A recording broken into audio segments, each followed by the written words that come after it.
Mes chers élèves, bonjour. J'espère que vous allez bien. Toujours dans le cadre des activités scolaires données à distance, je vous présente aujourd'hui une activité qui a pour titre l'adjectif qualificatif. Cette activité s'adresse aux élèves de la première année du collège. Nous allons travailler sur les objectifs suivants. Premier objectif, reconnaître le rôle et les caractéristiques de l'adjectif qualificatif.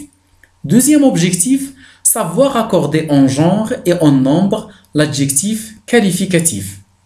Commençons par la lecture du support suivant. Au soir d'un jour très chaud, une brise légère commençait à frémir dans les feuilles. L'ombre montait vers le haut des collines. Sur les rives sablonneuses, les lapins étaient assis, immobiles, comme de petites pierres grises sculptées. Et puis, du côté de la grande route, un bruit de pas se fit entendre parmi les feuilles sèches des sycomores. Maintenant, observons les mots soulignés dans le texte et identifions leur nature grammaticale. Les mots chaud, légère, sablonneuse, assis, immobile, petite, grise, sculptée, sèche sont des adjectifs qualificatifs. Maintenant, quels sont les mots complétés par ces adjectifs qualificatifs? Après un exercice de repérage, nous allons découvrir que ces adjectifs qualificatifs complètent les mots suivants: jour, brise, rive, lapin, pierre et feuille. Alors, comme vous voyez, l'adjectif chaud complète jour, légère complète brise, sablonneuse rive, assis immobile complète le mot lapin, petite grise sculptée complète pierre, sèche complète feuille. Maintenant, quelle est la nature grammaticale de ces mots complétés? Jour, brise, rive, lapin, pierre, feuille, ce sont des noms. Ce sont des noms. Et comme l'adjectif, comme l'indique le nom de l'adjectif qualificatif, comme l'indique qualificatif, le mot qualificatif, un adjectif sert à qualifier un nom.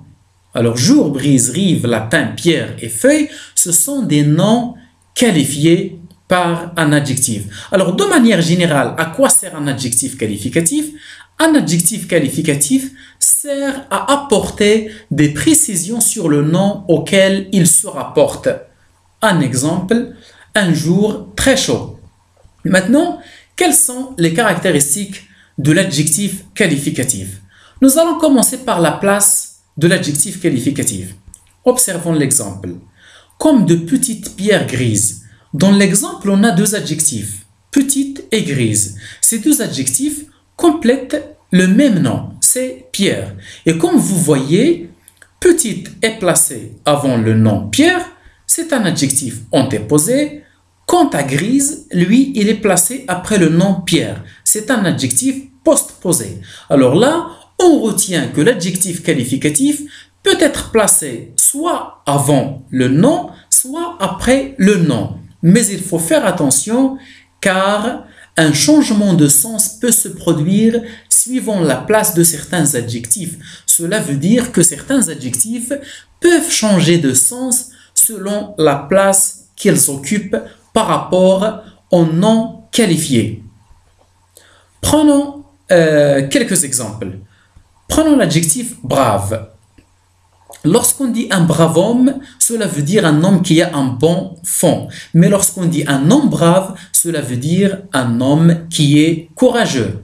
Pour l'adjectif drôle, lorsqu'on dit une drôle histoire, cela veut dire une histoire qui est étonnante, mais une histoire drôle veut dire une histoire qui fait rire. Pour l'adjectif ancien, dans l'exemple notre ancienne maison, ancienne veut dire notre maison d'avant, mais dans l'exemple une maison ancienne, cela veut dire une vieille maison. Le dernier adjectif propre, dans l'exemple ma propre voiture, signifie qui m'appartient, mais dans l'exemple suivant, une voiture propre, propre signifie qui n'est pas sale. Passons maintenant à l'accord de l'adjectif qualificatif. Lisons l'exemple suivant. Au soir d'un jour très chaud, une brise légère commençait à frémir dans les feuilles. Cet exemple contient deux adjectifs, l'adjectif chaud et l'adjectif légère. Pour l'adjectif chaud, il qualifie le nom jour.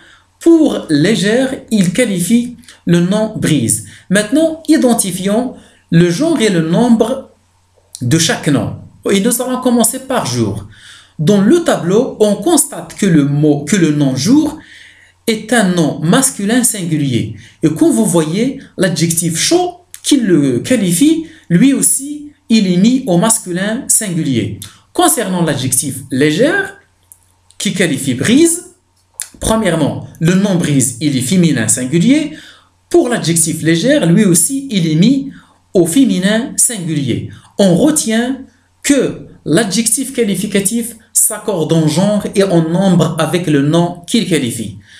Maintenant, passons à la fonction grammaticale de l'adjectif qualificatif. Quelles sont les fonctions grammaticales qu'un adjectif qualificatif peut accomplir dans une phrase? Observons l'exemple. Les lapins étaient assis immobiles comme de petites pierres grises. Prenons les deux adjectifs petite et grise qui qualifient le nom pierre. On remarque ici que petite et grise sont liés directement au nom qualifié. Ils sont placés à côté du nom pierre sans intermédiaire. Un adjectif qui est placé à côté du nom qu'il qualifie sans intermédiaire est appelé ou bien joue la fonction d'une épithète. Ces deux adjectifs sont des épithètes. Une épithète est un adjectif qualificatif lié directement au nom qu'il qualifie.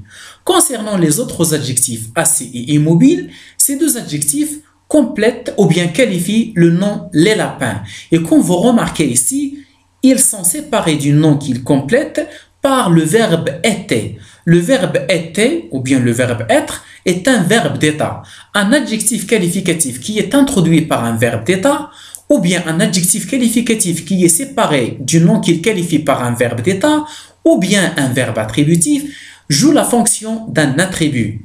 Un attribut est un adjectif qualificatif relié au nom qu'il qualifie par l'intermédiaire d'un verbe d'état.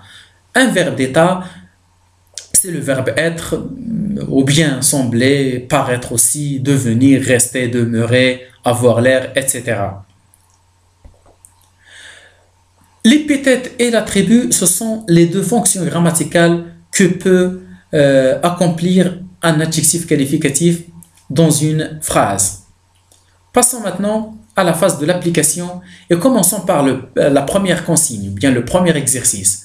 Relève les adjectifs qui qualifient les noms soulignés et classe-les dans le tableau selon leur fonction grammaticale. Première phrase, cet homme a hérité une grosse fortune, maintenant il est riche. Cette phrase contient deux adjectifs. Le premier, c'est l'adjectif grosse qui qualifie fortune, une grosse fortune. Grosse, c'est une épithète. Le deuxième adjectif, c'est riche, qui qualifie le pronom il, qui renvoie au groupe nominal cet homme. Et comme vous voyez, il est introduit par le verbe être. Sa fonction, c'est un attribut. Deuxième phrase, la grille est fermée par une énorme chaîne.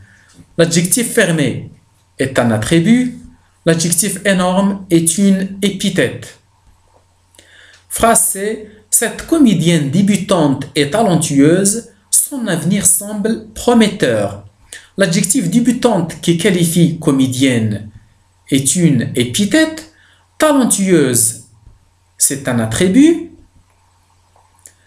Prometteur, qui qualifie son avenir, est un attribut aussi, car il est introduit par le verbe d'état sembler. Phrase D, la route transsaharienne est monotone. Les oasis sont rares. Alors, pour l'adjectif transsaharienne qui qualifie route, c'est une épithète. Pour monotone qui qualifie aussi route, c'est un attribut car il y a est monotone. Le dernier adjectif rare, lui aussi, c'est un attribut. Deuxième exercice. Accorde les adjectifs qualificatifs entre parenthèses avec chacun des noms. On va commencer par l'adjectif absent et nous allons l'accorder avec les noms suivants, une ponctuation et des points.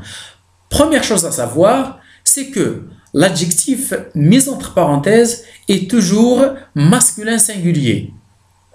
Une ponctuation, c'est un nom féminin singulier. Et comme vous le savez, la marque du féminin, c'est le E. Donc, on ajoute là le E à absent et ça sera une ponctuation absente. Pour des points, c'est un nom masculin pluriel et la marque de pluriel, c'est le S. Donc, on ajoute le S à absent. Et nous allons faire, et ça sera des points absents. Et nous allons faire la même chose pour les autres adjectifs. Courageux, on dit des hommes courageux, mais on dit une femme courageuse. Faux, au féminin singulier, on dit une fausse adresse, mais on dit un faux numéro, masculin singulier. Public, au féminin, on écrit une école publique, avec Q long UE, des jardins publics, avec seulement S, parce que c'est masculin pluriel. Amer, au féminin, c'est écrit comme ça, on dit une orange amère, des goûts amers. Muet, au féminin, donc double la consonne T, on dit une fille muette, des garçons muets. Actif, au féminin, s'écrit avec VE, une personne active, des élèves actifs. Beau, une belle voix, de beaux paysages. Pour l'adjectif doux, on dit une musique douce avec CE, un froid doux, masculin singulier. Bon, au féminin, une bonne note, au pluriel, au masculin, ou bien au masculin pluriel, de bons repas. Frais, un air frais, masculin singulier, mais une boisson fraîche. Pour long, au féminin, on dit une longue histoire, de longs siècles. Pour le masculin pluriel. Blanc, au féminin, alors on a des feuilles, c'est féminin pluriel. On dit des feuilles blanches, des tableaux, c'est masculin pluriel, des tableaux blancs. Bas, une voix basse, féminin singulier, des lieux bas. Alors donc c'est masculin pluriel. Bas s'écrit déjà avec S, donc ce n'est pas la peine d'ajouter un autre S. Ancien, une chaise ancienne, des objets anciens. Trompeur au féminin, on dit une apparence trompeuse, un discours trompeur. Et merci bien pour votre attention et à la prochaine, Inch'Allah.